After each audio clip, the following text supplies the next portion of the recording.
अस्सलामुअलैकुम दोस्तों, तो इस वीडियो में हम बात करेंगे कि हमारी ज़िंदगी का मकसद क्या है। आज आप लोग सोशल मीडिया पर रील्स देख रहे होंगे कि काफ़ी अंधभक्त इस वर्ड का मजाक उड़ा रहे हैं कि मकसद क्या है, नहीं भूलना चाहिए। एक मूवी का क्लिप निकाल के बार बार सोशल मीडिया पर यह बताने की कोशिश की जा रही है कि मुसलमानों का मकसद कोई और है, अब्दुल का मकसद सिर्फ एक है। इस तरीके से सोशल मीडिया पर जगह जगह मजाक उड़ाया जा रहा है मुसलमानों का। इस वीडियो के अंदर उन जाहिलों को भी जवाब मिल जाएगा जो मजाक उड़ा रहे हैं। तो चलिए शुरू करते हैं हमारा वीडियो। जिंदगी का मकसद। दुनिया में कितने ही जानदार मखलूक है, पर किसी के जहन में नहीं आता कि हमारी जिंदगी का क्या मकसद है। किसी की परेशानी नहीं है कि उसका क्या मकसद है। सिर्फ इंसान को कहा गया है कि तुम्हारा ये मकसद है। सिर्फ इंसान की जात ही ऐसी है कि जो पहले ही बामकसद पैदा की गई है। तो क्या है हमारा मकसद? एक इंसान पैदा होता है, उस वक्त ना उसे चलना आता है, ना बैठना, ना खाना, और ना ही उसे ये पता होता है कि वो इस दुनिया में आखिर क्यों आया।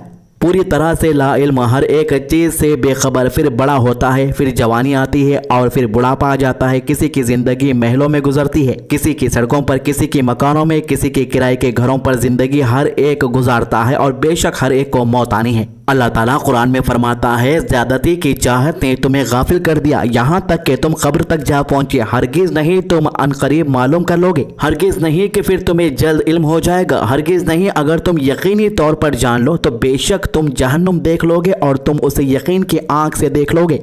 फिर उस दिन तुमसे जरूर बिल जरूर नेमतों का सवाल होगा। सूरह तकस्सुर आयत 102। इंसान माल दौलत के पीछे अंधा हो जाता है, धीरे धीरे मौत नजदीक आती है, पर ज्यादा माल दौलत पाने की उसकी तलब खत्म नहीं होती। क्या इस दुनिया में कामयाब होना या नाम ऊंचा करना हमारी जिंदगी का मकसद है? नहीं, पर सुकून तो उसे भी नहीं जिसके पास दुनिया में बहुत माल दौलत है या बहुत बड़ा नाम है। दुनिया में जानवर, परिंदे, दरख्त सब एक जैसे है, पर सिर्फ इंसान ही ऐसा है जो आदत में, नेचर में, दिखने में हर चीज अलग है। भले ही वो इंसान में आदमी हो या औरत हो, उनकी सोच अलग है, आदतें सब अलग है। हर एक इंसान अपनी शनाख्त यानी पहचान रखता है, हर एक इंसान खास है। तो इंसान की जिंदगी का मकसद क्या है? आप किसी भी जानवर को देख लो, जानवर अपनी बॉडी के इर्द गिर्द और उसकी जरूरत को पूरा करने में अपनी जिंदगी गुजारता है। उसके अंदर इमोशन, सर्वाइवल होते हैं, अक्ल होती है, और इंसान के अंदर भी ये तीनों चीजें होती है। बस इंसान के अंदर जानवरों से ज्यादा स्पिरिचुअलिटी होती है। इंसान में ये 3 पॉइंट्स होते हैं। इंसान अपनी जिंदगी के 24 घंटे में जिस चीज को ज्यादा वक्त देता है, मतलब इंसान उसी के लिए अपनी जिंदगी गुजार रहा।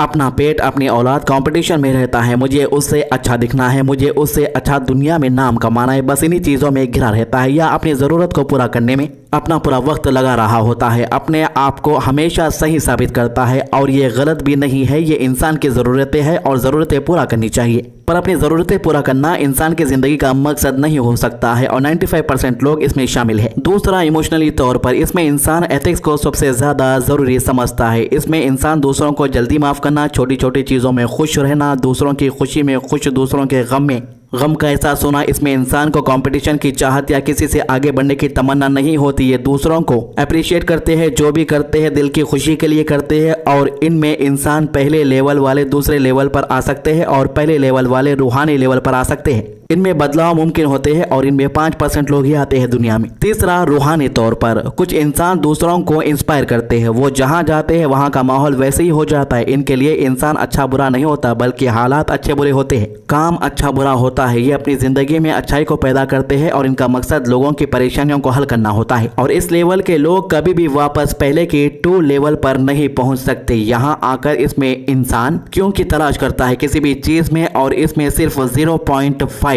या कहे पूरी दुनिया में 0.10% ही लोग आते हैं। कुछ आदतें अपना कर इंसान अपने आप को एक बेहतर इंसान और एक जानवर से मुख्तलिफ बना सकता है। सबसे पहले वो अपनी डाइट, एक्सरसाइज का ख्याल करे, अपने इमोशन को काबू करना सीखे, लोगों के लफ्ज का ना पकड़े, बल्कि जो लफ्ज बोले जाए उनके बोलने की वजह से जानने की कोशिश करे, उन्हें सुलझाने की कोशिश करे, ना कि बात को बढ़ाने की कोशिश करे। अपना फोकस बढ़ाए, जो भी काम करे फोकस के साथ करे और अपने प्रेजेंट में जिंदगी गुजारे, ना कि पास्ट फ्यूचर में खुद को रखे। अगर हम खाना भी खाए तो पूरा फोकस खाने पर हो, ना कि जहन में सोच चलती रहे। कोई भी जरूरत मकसद नहीं हो सकती और मकसद टाइमलेस होता है, उसका कोई वक्त मुकर्रर नहीं होता है। वो तो इतने दिन का या उतने दिन का हो, मकसद मौत तक आ जाने का रहता है। अल्लाह ताला कुरान में फरमाता है, और दुनियावी जिंदगी तो कुछ भी नहीं अलावा लहू व लाअब के और दर आखिरत परहेजगारों के लिए बेहतर है। क्या तुम सोचते समझते नहीं? सूरह अल-अनआम आयत 6-32। इंसान के दिल में सिर्फ दुनिया की कामयाबी ही उसकी जिंदगी का मकसद बनकर रह जाता है। वो सिर्फ इस दुनिया की कामयाबी की ख्वाहिश रख लेता है जिसे अल्लाह ने कोई तरजीह नहीं दी,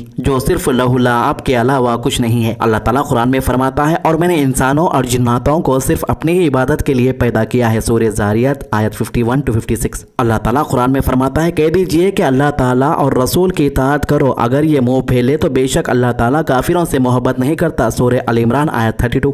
इन आयत में से हम अपना इंडिविजुअलिटी तौर पर अपनी ज़िंदगी का मकसद पता चलता है। अल्लाह ने सिर्फ साफ कह दिया है कि अगर जिसने ये ना माना तो वो काफिरों में से है, और अल्लाह काफिरों से मोहब्बत नहीं करता। अल्लाह ने हमें पैदा किया अपनी इबादत के लिए, और इबादत नमाज तक महदूद नहीं। इबादत हम अपनी ज़िंदगी यानी पूरी ज़िंदगी में जो भी करे अल्लाह और उसके रसूल की पैरवी कर कर कर करे, अल्लाह की रज़ा हासिल करने के लिए करे। अल्लाह ने जो करने का हुक्म दिया है वो करे, और जिसे करने से मना किया है उससे खुद को दूर कर ले और सिर्फ अल्लाह की बंदगी करे, अल्लाह की इबादत करे। अल्लाह कुरान में फरमाता है, तुम बेहतरीन उम्मत हो जो लोगों के लिए पैदा की गई है कि तुम नेक बातों का हुक्म करते हो और बुरी बातों को रोकते हो और अल्लाह ताला पर ईमान रखते हो।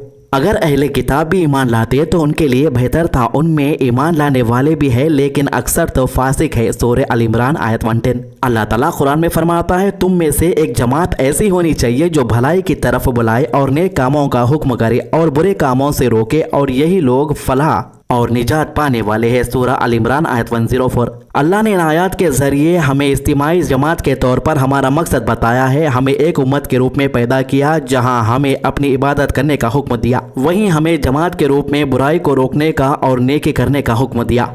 अल्लाह ने हमें बमकसद पैदा किया, इनफरादी तौर पर भी और इज्तिमाई तौर पर भी। अल्लाह ने ये नहीं हुक्म दिया कि तुम दुनियावी ख्वाहिश, दुनियावी शान और शौकत को अपना मकसद बना लो। ये सिर्फ हमारी ज़रूरतें हो सकती है, पर हमारा मकसद अल्लाह और उसके रसूल की पैरवी कर कर एक बेहतर समाज का निर्माण। कुछ हिंदी वर्ड में यहाँ पर इसीलिए इस्तेमाल कर रहा हूँ ताकि अंधभक्त भी जो बार बार मजाक उड़ाते हैं मकसद क्या है मकसद क्या है, वो लोग भी अच्छी तरीके से समझ जाए। एक ऐसा समाज जहाँ बुराई का नाम और निशान ना हो, जहाँ बुराई जन्म ना ले, बल्कि नेक लोगों से और नेकी से भरे समाज में अपना योगदान करना हमारा मकसद है। नेकी फैलाना हमारी ज़िंदगी का मकसद है। अल्लाह की इबादत करना, अल्लाह की रज़ा को हासिल करना, अल्लाह की रज़ा के लिए दुनिया में काम करना हमारा असल मकसद है, जो हमें अपनी मौत आने तक करना है, जिसका वक्त मुकर्रर नहीं, टाइमलेस है। किसकी मौत कब कहाँ पर आएगी ये कोई नहीं जानता सिवाय अल्लाह के।